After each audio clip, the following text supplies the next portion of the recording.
ये रास्ता देखिए कितना सुंदर इस जगह को बनाया गया है और ये है वो हंटर जेट प्लेन। जंग ना ही हो तो बेहतर है, लेकिन कभी कभी ऐसे हालात बन जाते हैं। और म्यूजियम और लोंगेवाला ऑडियो विजुअल थिएटर दोनों का एक्सेस मिलेगा।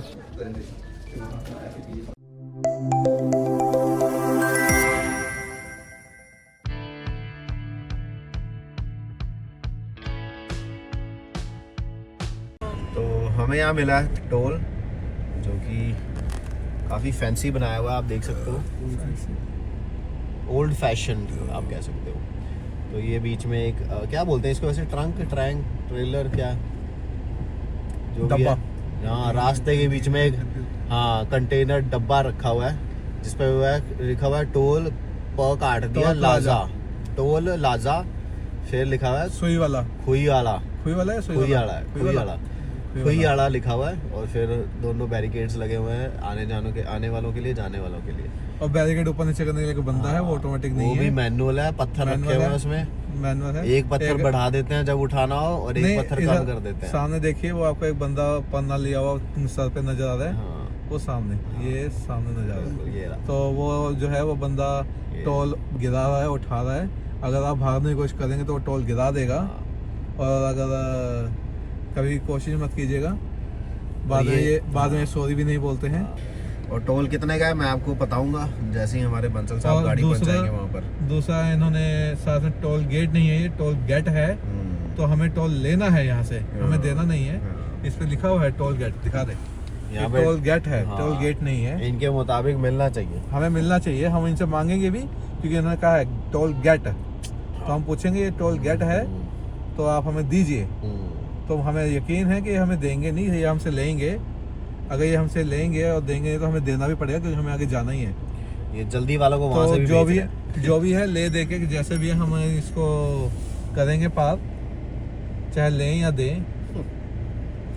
बहुत लेन देन चल रहा है। गेट और गेट, तो ये हमें NHA की काफ़ी माड़ी हालत लग रही है। इनको NHA की स्पेलिंग पता है, बट गेट की स्पेलिंग नहीं पता है। टोल प्लाजा की भी स्पेलिंग नहीं पता, ये टोल लाजा है, टोल लाजा। खुई वाला के ऊपर पान की पिचकारी ठूक रखी है, पेंट उसका अलग किया हुआ है, अलग टेक्सचर है, खुई वाला का टेक्सचर अलग है। तो ये टेक्सचर भी अगर आपको कराना है तो आप इनसे संपर्क कर सकते हैं। अगर घर पे आप करवाना चाहें तो पे आगे संपर्क करें। अब आगे कर दे। और भैया अरे बंद करो भाई, कितने 100 रुपया भाई, एक बात बताएं, टोल वैसे हमें मिलना चाहिए यार, तुमने टोल गेट लिखा है। चलो दे जल्दी। टोल गेट का मतलब टोल लो। यहाँ पढ़े लिखे नहीं है भाई कोई। नहीं यार, ऐसा थोड़ी, हम तो है ना यार, जैसे 2020 में लगा था, पढ़े लिखे नहीं है। हम तो है ना यार। चलो कितना 100 है तो दो भाई। अरे क्या यार, अच्छा शक्ल देखी जाएगी ना एक दूसरे की। फोन दे, मेरा फोन पे हो जाएगा। जय हिंद दोस्तों, आज हम आए हैं राजस्थान के लोंगेवाला वॉर मेमोरियल में। यहाँ आकर हमें 1971 की उस महान जंग के बारे में और भी करीब से जानने का मौका मिला है। इस ब्लॉग में आपको जानने को मिलेगा इस ऐतिहासिक जंग के बारे में, यहाँ यूज हुई हैवी मशीनरी के बारे में और उन शहीदों के बारे में जिन्होंने इस जंग में अपना सबसे महत्वपूर्ण योगदान दिया। तो बने रहिए इस ब्लॉग के अंत तक ताकि आपको मैं ये पूरा एरिया दिखा सकूं। पर उससे पहले मेरे चैनल को सब्सक्राइब करना बिल्कुल भी मत भूलेगा, ताकि आपको मेरी हर नई वीडियो की इन्फॉर्मेशन सबसे पहले मिले। हमने अपनी गाड़ी पार्किंग में लगा दी है और हम चल पड़े हैं पहली लोकेशन एक्सप्लोर करने। जैसे कि आप देख सकते हैं मेरे सामने बड़े बड़े टैंक्स नज़र आ रहे हैं, जो कि वॉर मेमोरियल के एंट्रेंस के बिल्कुल सामने हैं। यहाँ सबसे अच्छी बात ये लगी है कि आपको हर एक वॉर मशीनरी के ऊपर उसकी पूरी जानकारी पढ़ने को मिल जाएगी, ताकि आप उन्हें और अच्छे से जान सकें। आपको बता दूँ, ये बहुत ही विशाल टैंक है जो 9 से 10 फीट ऊँचे होंगे आराम से। अब हम चलते हैं इस गेट से अंदर की तरफ और देखते हैं और क्या क्या जानने को मिलता है। ये रास्ता देखिए कितना सुंदर इस जगह को बनाया गया है और हर टूरिस्ट यहाँ आकर अपनी फ़ोटोज़ क्लिक कर रहे हैं। साइड में आपको ये वॉर में यूज़ हुई राइफल्स और गन्स देखने को मिल जाएंगी। यहाँ हर उस जवान का नाम लिखा गया है जिन्होंने इस जंग में अपना योगदान दिया था, और इन शहीदों के नाम भी आपको यहाँ देखने को मिल जाएंगे। 1971 की वॉर के बारे में जानने को यहाँ काफ़ी कुछ मिल जाएगा आपको। ये है कशाक प्लेन जो आप सामने देख सकते हैं। इन्हें छूना बिल्कुल मना है और आपको ऐसे बोर्ड यहाँ काफ़ी मिल जाएंगे, तो कृपया थोड़े डिस्टेंस से ही इन वॉर मशीन्स को देखिएगा। और हाँ, फ़ोटोज़ खींचने की बिल्कुल मनाही नहीं है, तो आप जी भर के फ़ोटोज़ क्लिक कर सकते हैं। इसके साथ ही आपको देखने को मिलेगा T55 टैंक, जो काफ़ी बड़ा है। देखने से ही आपको इसकी मजबूती का पता चल जाएगा। काफ़ी गर्व महसूस होता है जब आप यहाँ आकर ये बड़ी बड़ी वॉर मशीन्स को देखते हैं। मैंने पहले ये सब इतने पास से नहीं देखा है। और ये है वो हंटर जेट प्लेन जिसने 1971 की वॉर में दुश्मन के छक्के छुड़ा दिए थे और इस जंग में एक ऐतिहासिक भूमिका निभाई।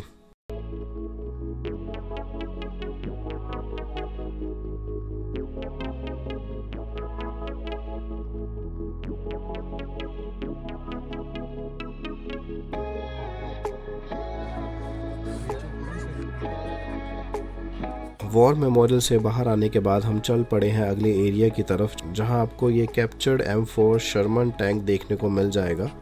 इसके बारे में सारी डिटेल्स यहाँ आपको पढ़ने को मिल जाएगी। यहाँ आपको पाकिस्तान की वो वॉर मशीन्स भी देखने को मिलेगी जिन्हें हमारी आर्मी ने कैप्चर किया था। अब हम जा रहे हैं लोंगेवाला वॉर म्यूज़ियम की तरफ, जिसके लिए आपको टिकट बाय करनी होगी। इस टिकट में आपको म्यूज़ियम और लोंगेवाला ऑडियो विजुअल थिएटर दोनों का एक्सेस मिलेगा। इस म्यूज़ियम में आपको इस वॉर की कंप्लीट जानकारी मिलती है ताकि आप इसके पूरे इतिहास को समझ सकें। यहाँ इस जंग की कुछ पुरानी फ़ोटोज़ डिस्प्ले की गई हैं। वॉर में जो सामान और हथियार यूज़ हुए थे, जैसे कंपास, बाइनोकुलर और रेडियो, वो सब यहाँ दिखाए गए हैं और पूरी बैटल स्टोरी लिखी गई है।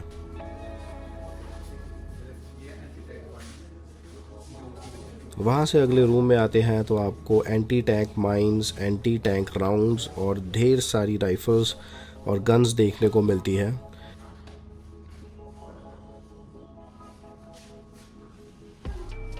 ग्लास के पीछे ये सब बहुत सेफली रखा गया है। जब आप इन्हें इतने पास से देखते हैं तब समझ आता है कि ये कितने हैवी और पावरफुल हैं।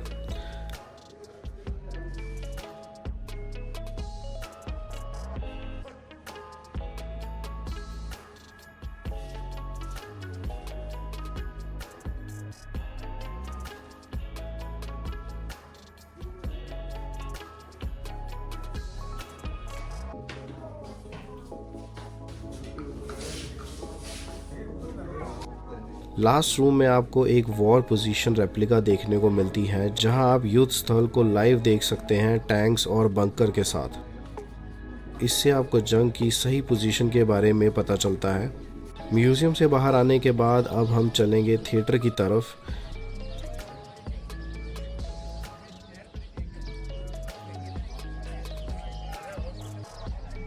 ये थिएटर के बाहर का व्यू है, जहां आप थोड़ा रेस्ट कर सकते हैं।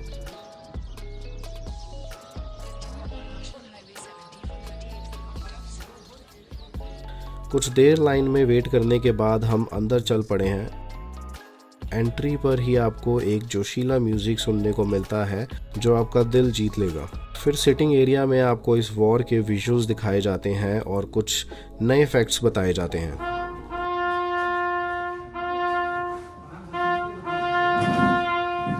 जंग ना ही हो तो बेहतर है, लेकिन कभी कभी ऐसे हालात बन जाते हैं कि शांति और न्याय के लिए हथियार उठाना जरूरी हो जाता है।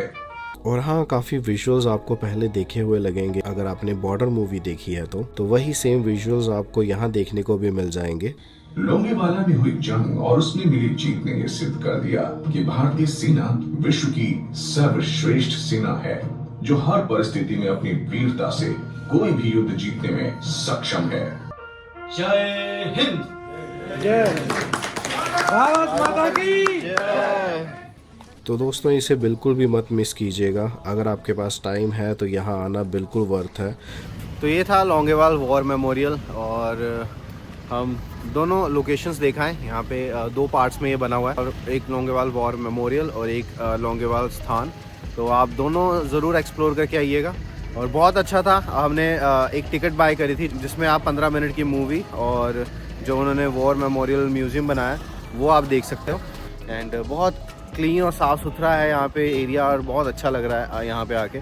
एक कैफ़े भी है यहाँ पे, आपको बता दूँ, अगर आपको लगे कि यहाँ पे आपको काफ़ी दूर आना है और खाने पीने की सुविधा है या नहीं, तो लोंगेवाल स्थान जो एरिया है वहाँ पे भी एक छोटी सी कैंटीन है जहाँ पे आपको खाने पीने के लिए आराम से मिल जाएगा। बहुत बड़ा एरिया है। मैं बता दूँ, अगर आप यहाँ पे आते हो तो आपको मिनिमम 3 घंटे, अगर आप अच्छे से एक्सप्लोर करना चाहते हो हर एक चीज़, और 1 घंटा अगर आप छोटी मोटी चीज़ें देखना चाहते हो तो 1-1.5 घंटा तो मिनिमम आपको लगेगा यहाँ पे। और ये जैसलमेर से 100 से 110 किलोमीटर दूर है, तो हाईवे बहुत खुला है, तो आप अच्छी स्पीड में आ सकते हो। एंड आप इसमें आई एम नॉट श्योर अब कितना टाइम लगा मुझे, बट हाँ आप अच्छे से यहाँ पे पहुँच सकते हो। सड़क बहुत अच्छी है, रास्ते बहुत साफ़ हैं आप, बट हाँ यहाँ पे सिग्नल्स, मोबाइल सिग्नल्स प्रॉपर नहीं आते हैं, तो वो एक प्रॉब्लम रहेगी। तो हम देख चुके हैं यहाँ पे सब कुछ, अब हम आगे निकलेंगे।